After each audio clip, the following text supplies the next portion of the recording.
gente no entiende lo que Satanás está haciendo hoy, destruyendo a la familia, hermanos, mediante los matrimonios gays, mediante la propaganda continua, destruyendo la familia. Él sabe qué fue lo que Dios le propuso. ¿Y quién lo va a reemplazar sobre el mundo? La familia de Dios el Padre. Los hijos engendrados por la simiente, por el esperma espiritual de Dios el Padre, que pone una semilla en nosotros y espera que cada año venga y le mostremos que, Padre, aquí están mis frutos, como el que le dio 5 talentos. Aquí están otros 5 talentos, como el que le dio 10 minas. Aquí están. Y acuérdese que al que no presentó nada, le quitaron lo que tenía. Eso es lo que significa recoger el fruto de la tierra y presentarnos delante de Dios. Es lo que significa esta fiesta, hermano. Una preparación para el reino de Dios, en que tenemos que producir fruto de cambio y de crecimiento. El fruto de cambio es el arrepentimiento y el fruto de crecimiento es el que viene cuando ha habido arrepentimiento para que no estorbe el crecimiento. O sea que eso es lo que significa esto, hermanos. Vamos a confirmarlo una vez más en Levítico 23. Dice,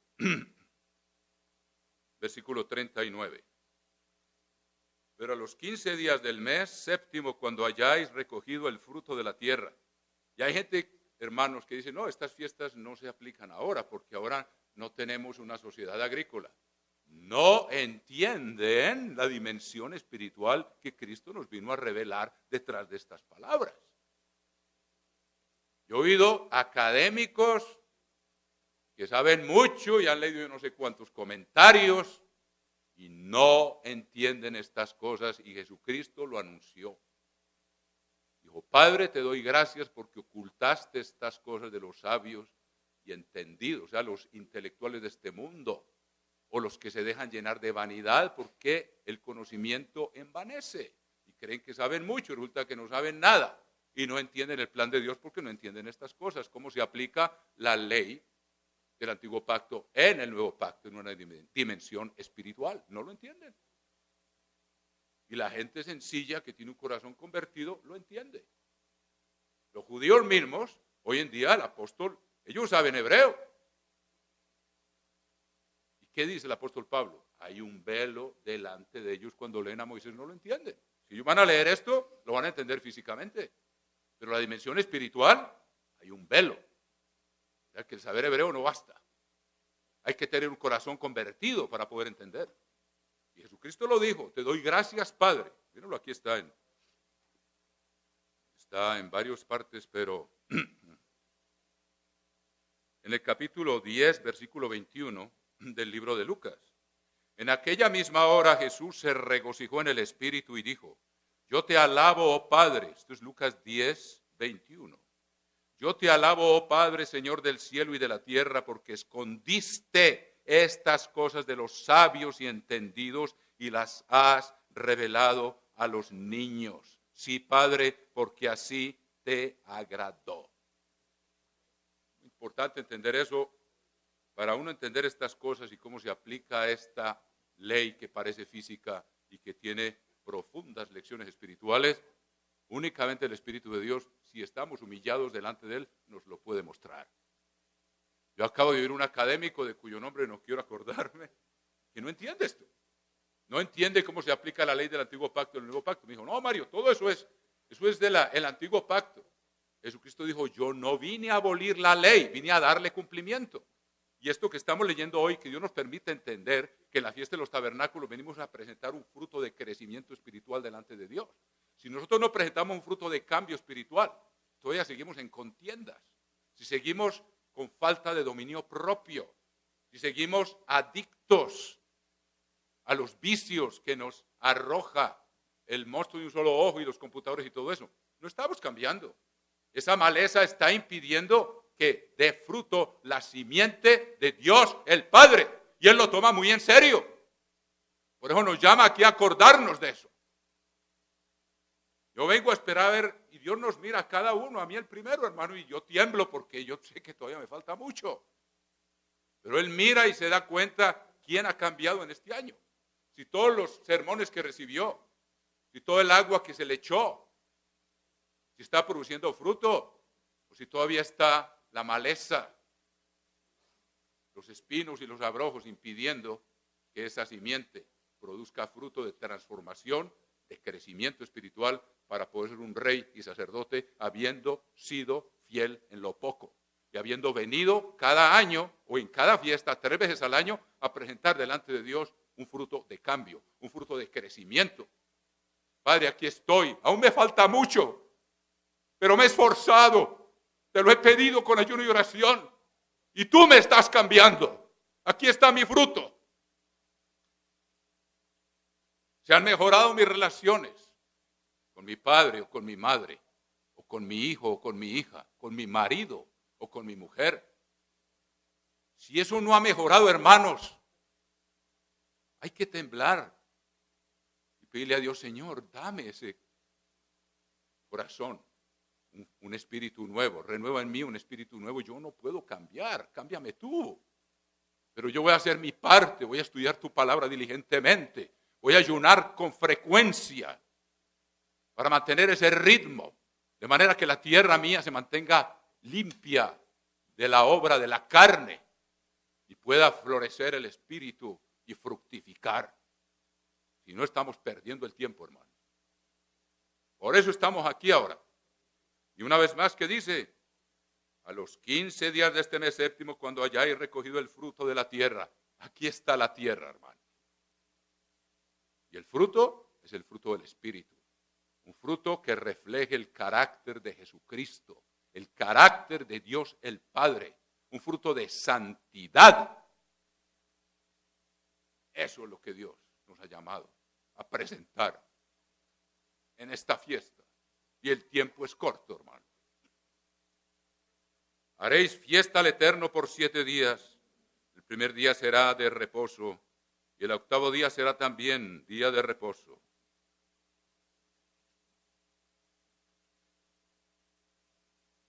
Y la otra parte que está aquí la vamos a estudiar después. En tabernáculos habitaréis 7 días. Todo natural de Israel habitará en tabernáculos, para que sepan vuestros descendientes que en tabernáculos hice yo habitar a los hijos de Israel cuando los saqué de la tierra de Egipto, yo el Eterno vuestro Dios. Y eso está lleno de significado, porque venimos lejos de nuestras moradas, como llamar permanentes, en cierta forma, a venir a estar aquí en tabernáculos por 8 días. Eso tiene una razón muy profunda también. Pero por ahora concentrémonos en esa parte. Este es un momento de presentar frutos de cambio y de crecimiento espiritual. No a venir con las mismas, de año en año. Y sabemos que ese fruto está descrito aquí en Gálatas. Ustedes lo saben. Gálatas capítulo 5.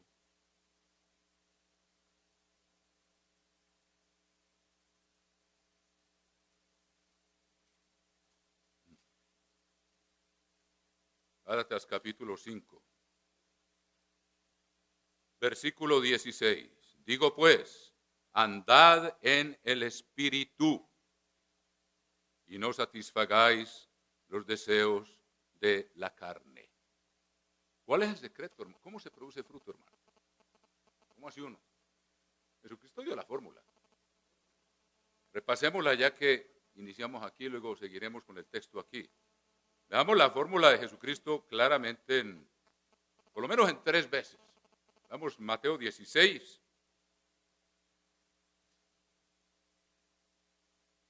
Versículo 24. Mateo 16, versículo 24. Entonces Jesús dijo a sus discípulos, si alguno quiere venir en pos de mí, niéguese a sí mismo y tome su cruz y sígame. ¿Qué significa eso? Mucha gente, y espero que ustedes se acuerden porque esto ha sido explicado, ¿qué es tomar la cruz? Hay gente que cree, no, pues la cruz es la reuma que tengo, que no puedo caminar bien. O la cruz mía es mi suegra. Esa es la cruz mía de cada día. O un hijo calavera que tengo. Esa es mi cruz. Esa no es la cruz de que está hablando Jesucristo. Y recuerden, hermanos, que la cruz en esos tiempos no era algo así medio romántico como algunos que llevan una crucecita de oro aquí en el pecho, bien adornada, hasta con piedras preciosas, una crucecita aquí.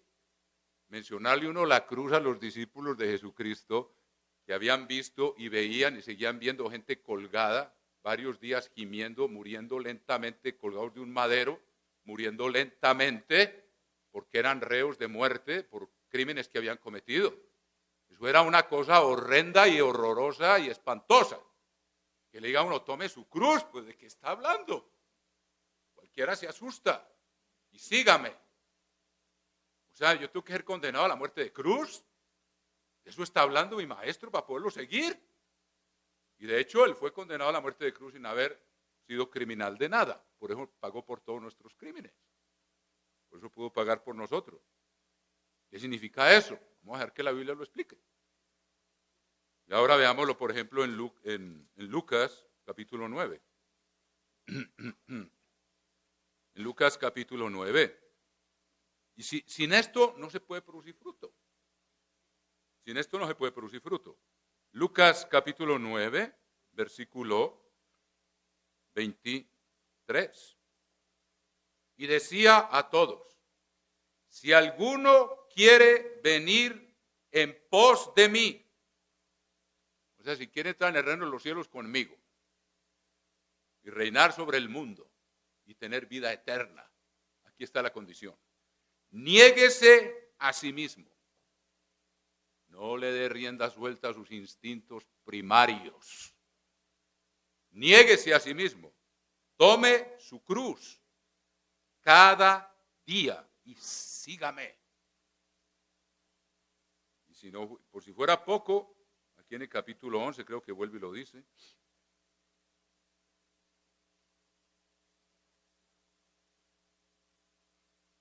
Pero bástenos por ahora eso. Ahora, ¿qué significa eso? De crucificar, de negarse a sí mismo, de seguir a Cristo. Veamos Romanos capítulo 6. Ya vamos a ver, es bueno repasar esto hoy, aquí este tema para tratarlo durante el año, pero para que nos quede grabado y tomemos en serio que el año entrante, hermanos, para la fiesta de la Pascua, es interesante, la fiesta de la Pascua, esa cosecha son los panes, es la cebada. La cebada era la más barata de los granos que había. Y Jesucristo se hizo representar por la cebada. Por ejemplo, el precio de la cebada. Ahora volvemos aquí en el Apocalipsis 6. Dice, capítulo 6 de Apocalipsis, versículo 5. Cuando abrió el tercer sello, oí al tercer ser viviente que decía, ven y mira. Y miré, y aquí un caballo negro, y el que lo montaba tenía una balanza en la mano. Versículo 6. Y oí una voz de en medio de los cuatro seres vivientes que decía, 2 libras de trigo por 1 denario, y 6 libras de cebada por 1 denario. O sea, mucho más barata la cebada que el trigo. Y ustedes saben que esa ofrenda mecida que el sacerdote presentó el primer día de la semana cuando Cristo había resucitado, ¿de qué era? Yo les he explicado a ustedes eso. Era de cebada.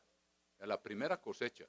Jesucristo fue el primero que salió de la tierra, primogénito de los muertos. La cebada era la primera que salía de la tierra y a las 7 semanas se maduraba el trigo.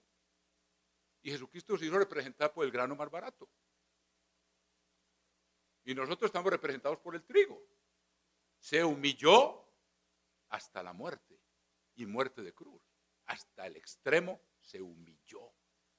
¿Y qué dice Jesucristo? Aprended de mí, que soy manso y humilde de corazón. La primera condición para que empiece a haber crecimiento espiritual es la humildad. Donde hay orgullo, ahí no cosecha, ahí no pelecha nada, hermanos queridos. Tierra estéril, porque Dios resiste a los soberbios y da su gracia a los humildes. Y la soberbia genera contienda. Primer pecado en la historia del universo, pecado de soberbia. O sea, lo primero que uno necesita es pedirle a Dios, a Jesucristo, enséñame a ser humilde como tú.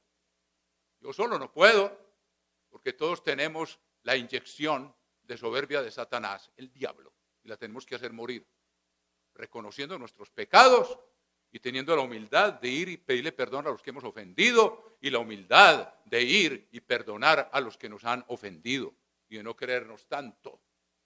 Eso es una forma concreta como se empieza a practicar la humildad.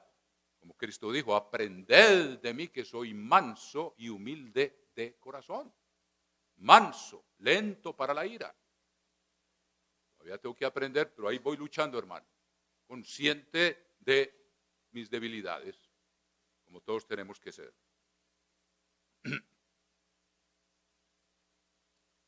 Vamos a ver aquí en Romanos, donde se nos explica qué significa eso de tomar la cruz. Y es el camino que hemos emprendido nosotros desde que fuimos llamados.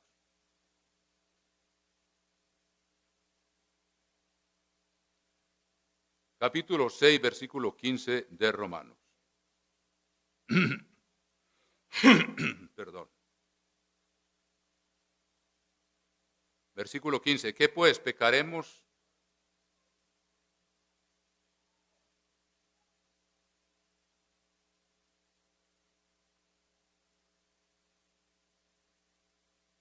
Vamos a leer ahí.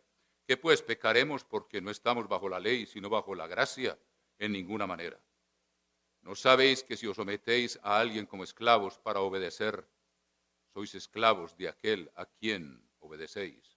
Sea el pecado para muerte, o sea la obediencia para justicia. Pero gracias a Dios que aunque erais esclavos del pecado, habéis obedecido de corazón a aquella forma de doctrina a la cual fuisteis entregados. Y libertados del pecado vinisteis a ser siervos de la justicia.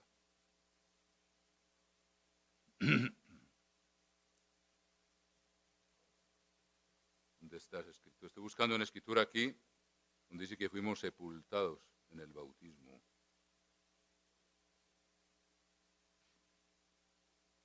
Gracias. Porque somos sepultados, 6:4, juntamente con él para muerte por el bautismo, a fin de que como Cristo resucitó de los muertos por la gloria del Padre, así también nosotros andemos en vida nueva. Porque si fuimos plantados juntamente con él en la semejanza de su muerte, así también lo seremos en la de su resurrección. Sabiendo esto que aquí está, mírenlo, sabiendo esto que nuestro viejo hombre fue crucificado. O sea que si hay que morir, hay algo en nosotros que tiene que morir. Son esas tendencias que tenemos en la ley que se mueven en nuestros miembros. Hay que ser radicales, como les he dicho con frecuencia. No hay que coquetear con el pecado, hermanos. Hay que ser radicales. Es sentencia de muerte. Y aquí está, mire, sabiendo, 6:6, sabiendo esto, que nuestro viejo hombre fue crucificado juntamente con él para que el cuerpo del pecado sea destruido a fin de que no sirvamos más al pecado.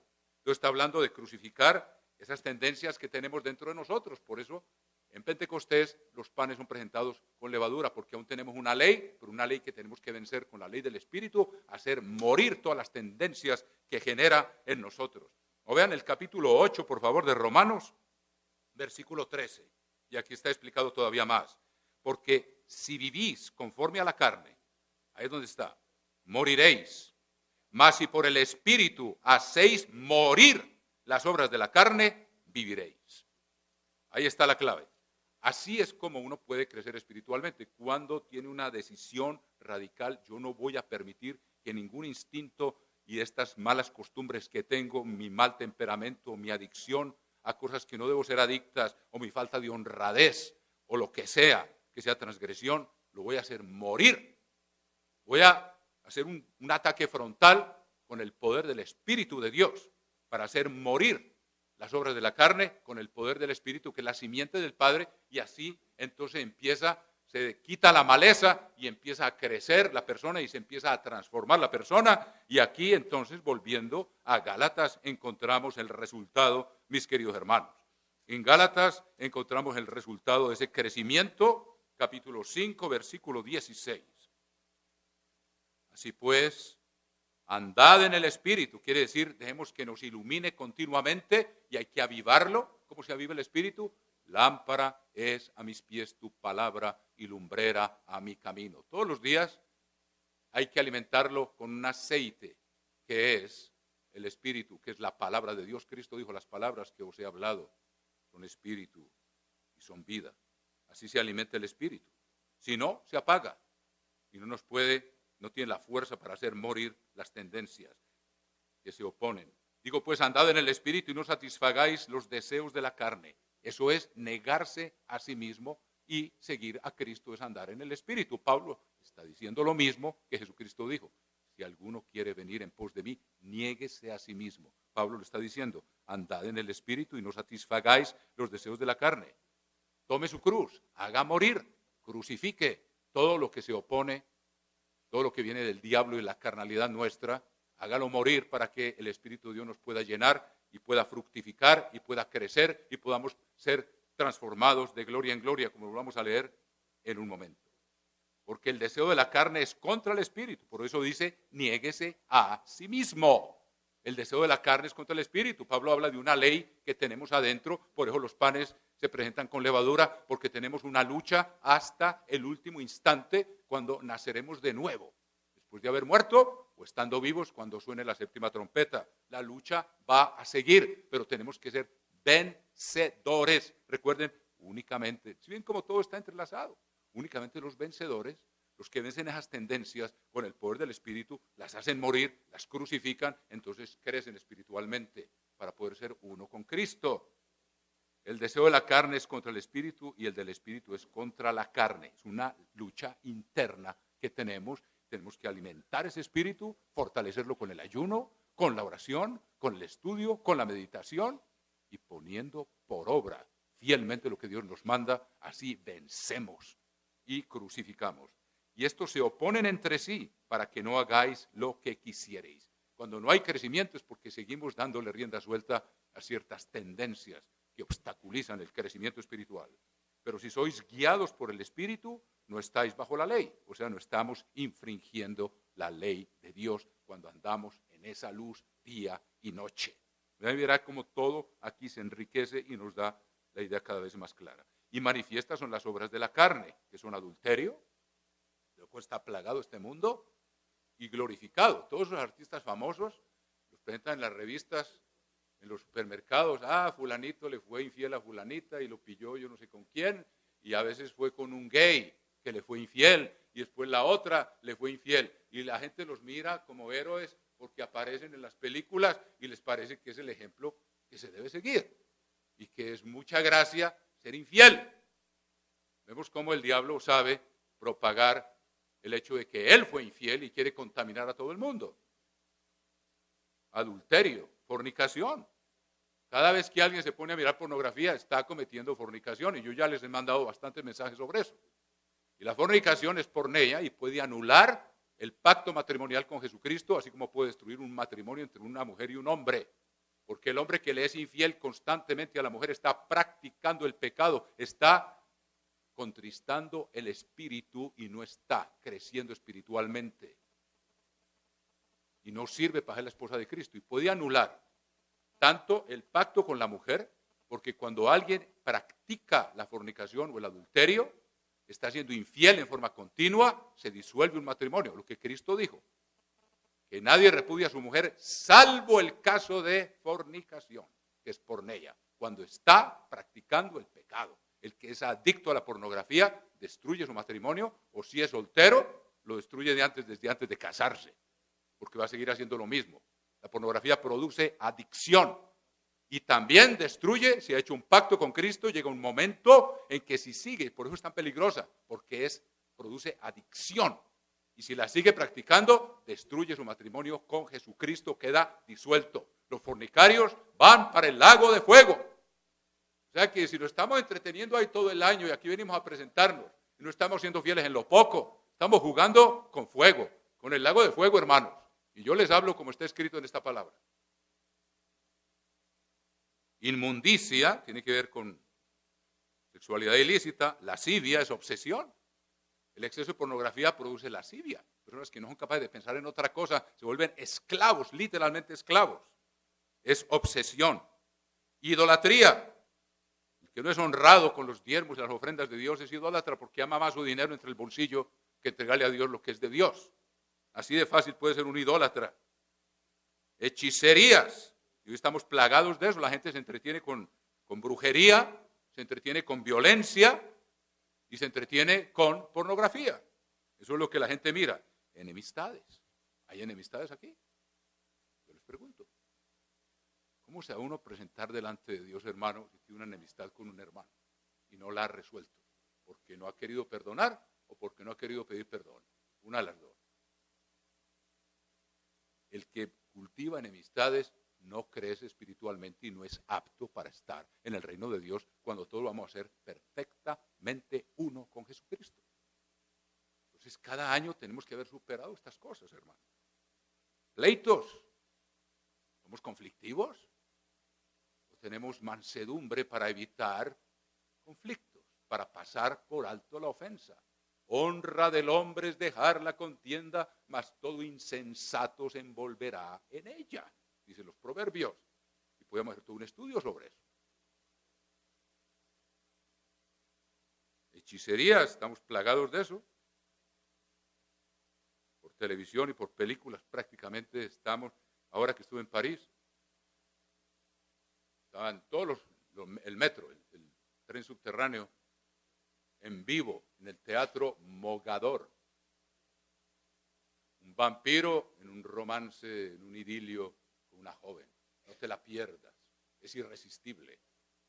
El poder de las tinieblas. La gente se va a ver eso y le abre la puerta a los demonios. Cuando menos piensa lo están persiguiendo. Celos. ¿Uno envidia cuando alguien es bendecido? Celos.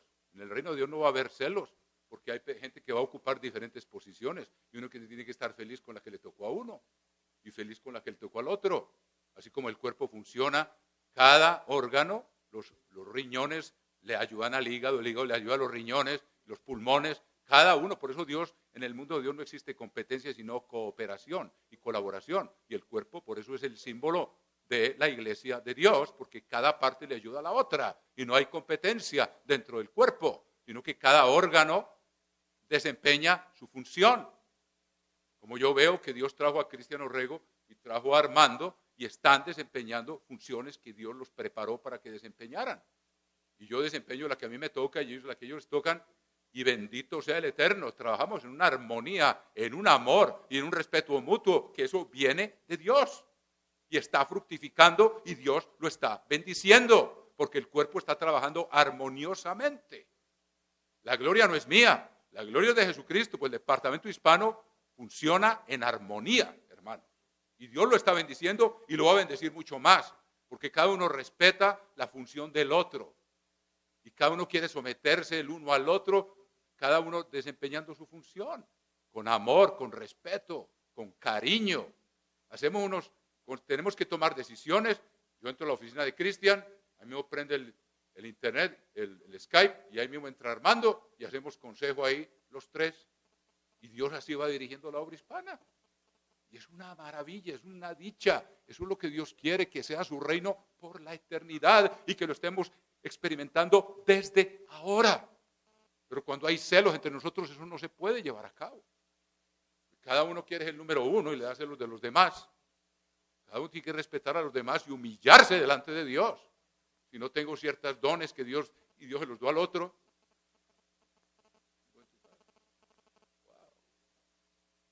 Sigamos, iras. Hermanos. El que es pronto para la ira hace locuras. A veces somos demasiado reactivos, como pólvora, hermanos. Y tenemos que ser como Dios. ¿Cómo es Dios? Lento para la ira. ¿Usted cree que Dios nos va a poner a cargo de 5 o 10 ciudades si somos dados a irrupciones repentinas de ira sin dominio propio? No servimos para gobernar en el gobierno de Dios.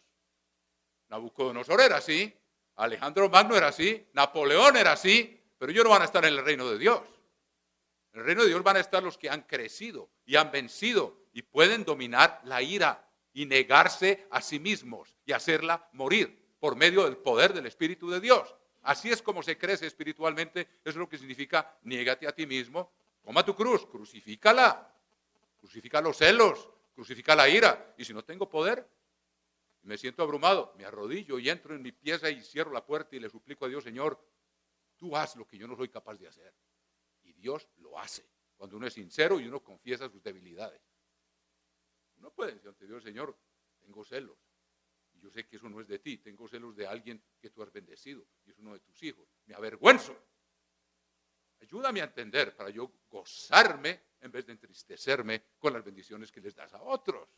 Ese es el tipo de transformación que Dios quiere que nosotros presentemos delante de Él en cada fiesta. Y como les dije, la cebada es la más barata.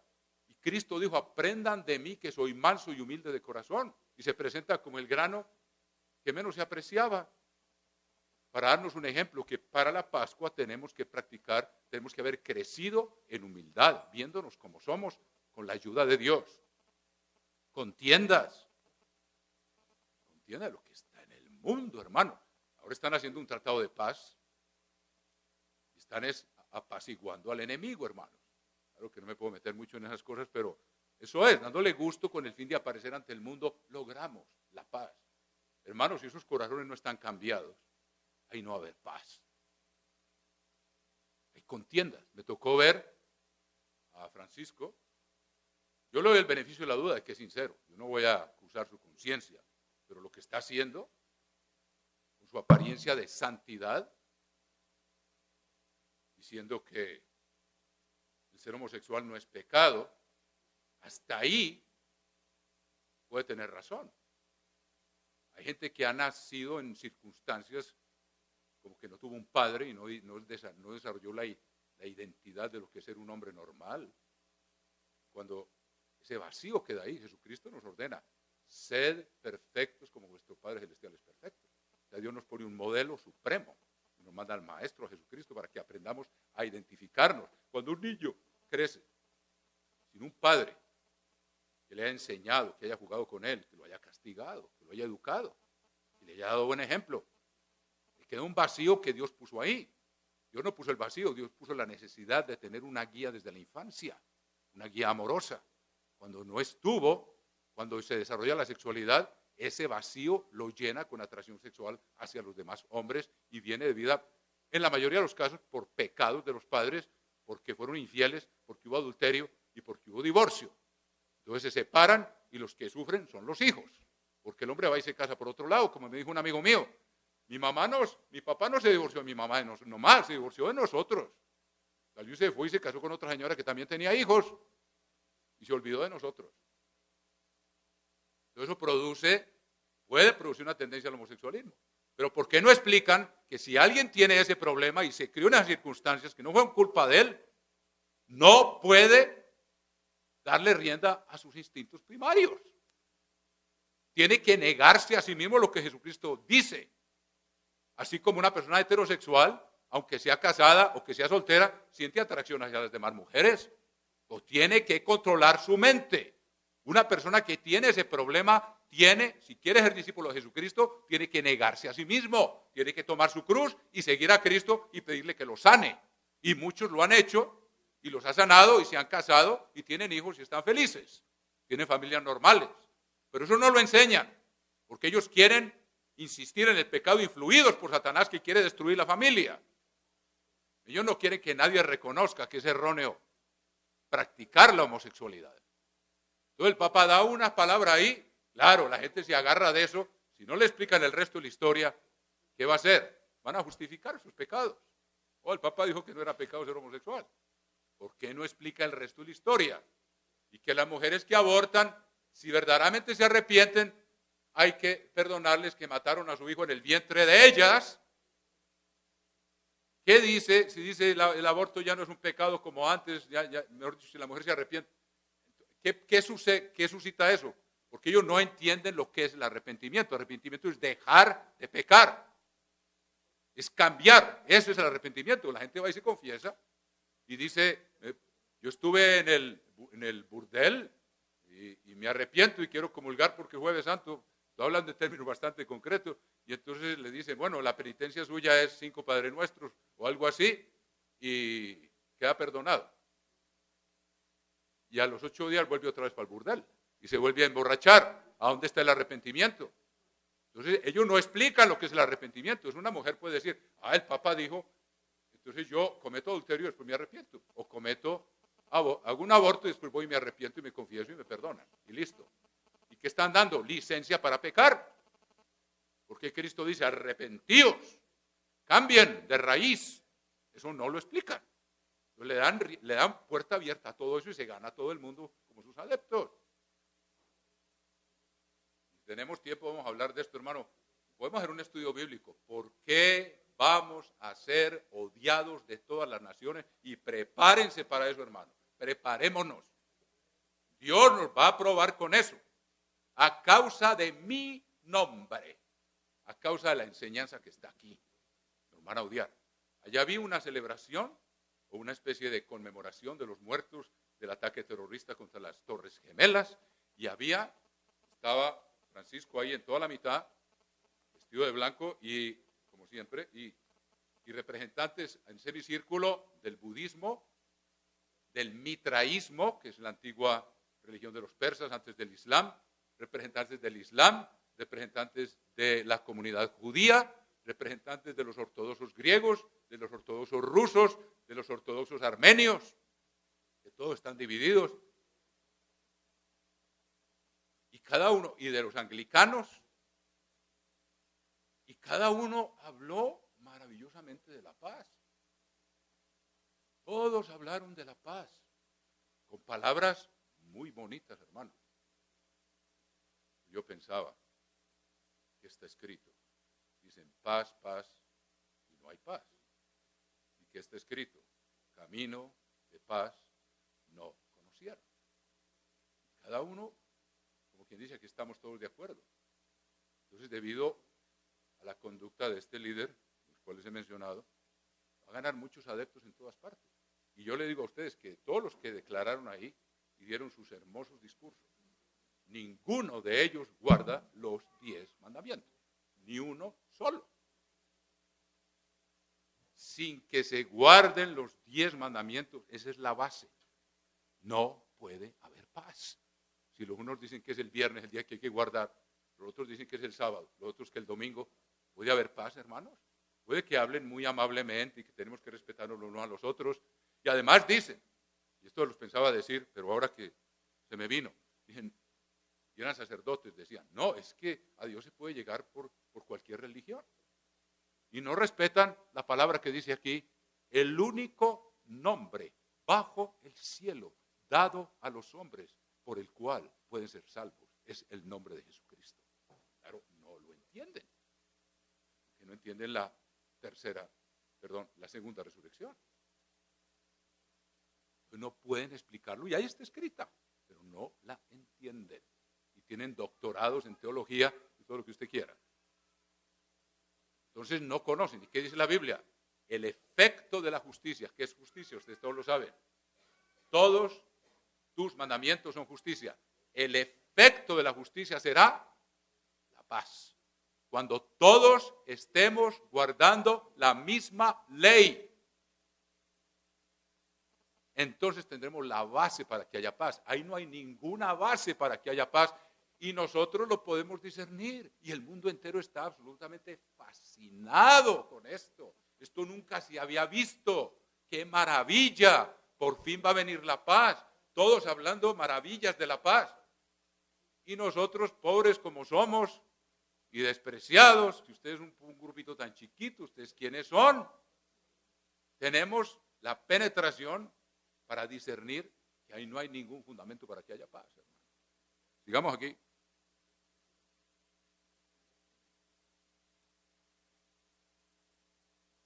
Entonces, celos, iras, contiendas, disensiones, herejías, son divisiones. Y la iglesia tiene que aprender lecciones muy profundas.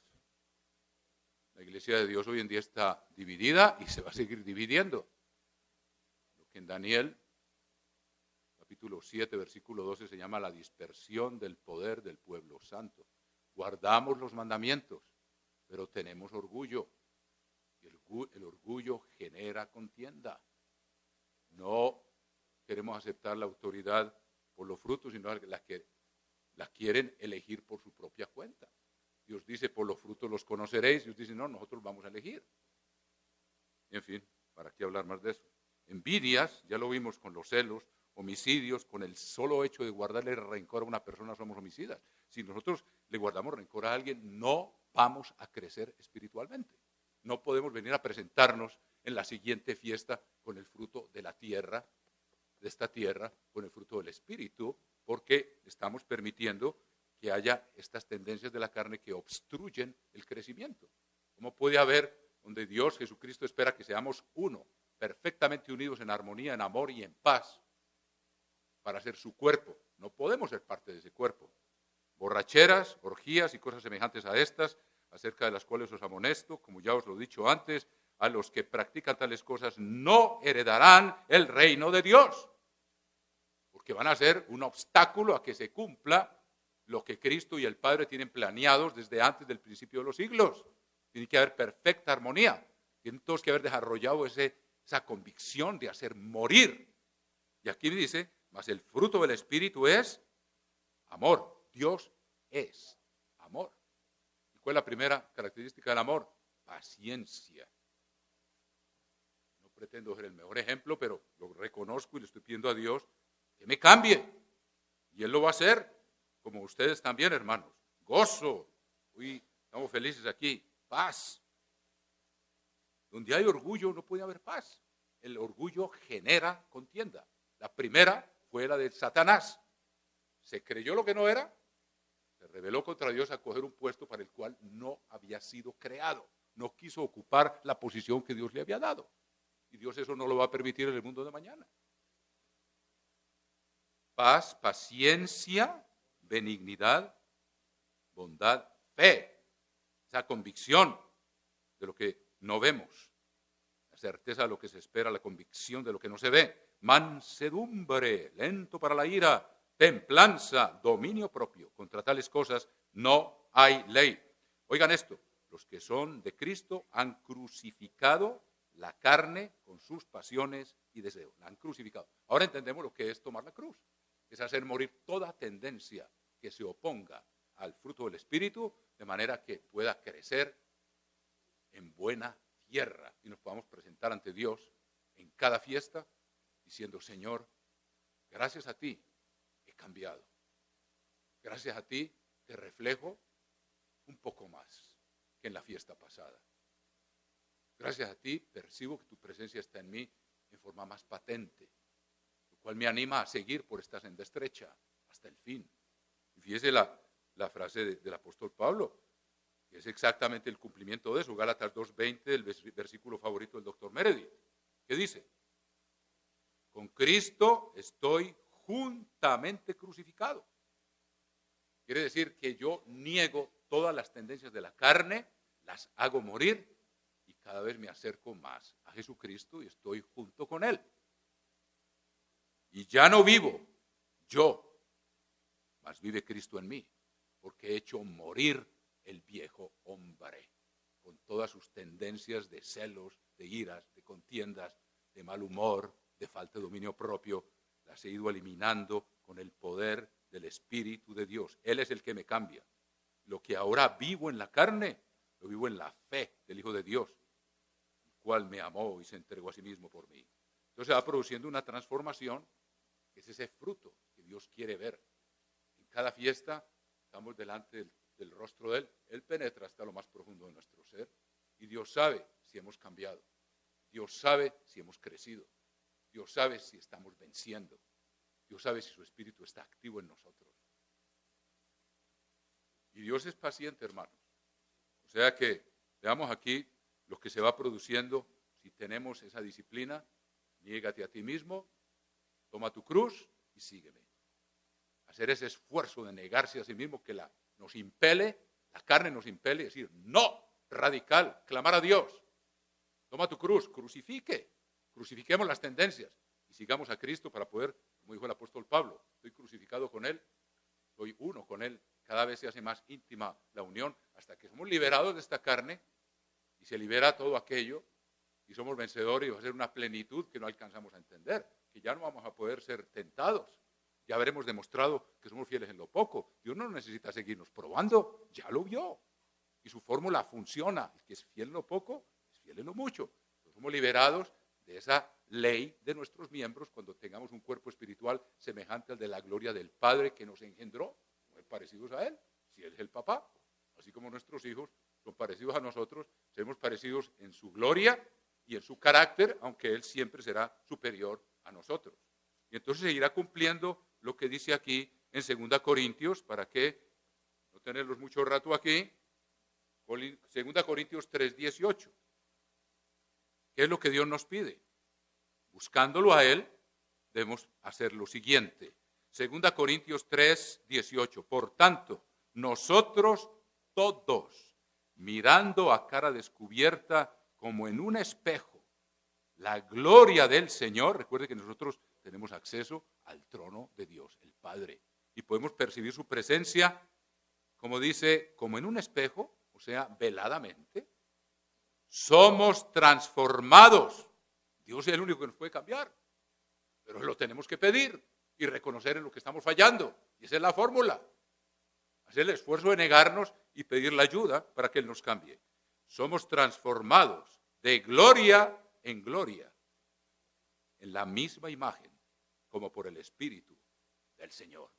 Hermanos, que Dios nos permita en la próxima fiesta venir con una mayor transformación, porque hemos puesto por obra estas cosas. Estamos reflejando el carácter de Jesucristo y de nuestro Padre, porque hemos puesto por obra negarnos a nosotros mismos, y cuando vengamos a ofrecer la ofrenda de los frutos de esta tierra, donde Dios sembró su simiente eterna, podemos presentarnos delante de Dios. Señor, gracias. Hay crecimiento y toda la gloria es tuya. Tú eres el que me ha cambiado, pero yo he hecho mi parte también. Que Dios los bendiga, hermanos, y nos ayude a comprender a fondo estas cosas.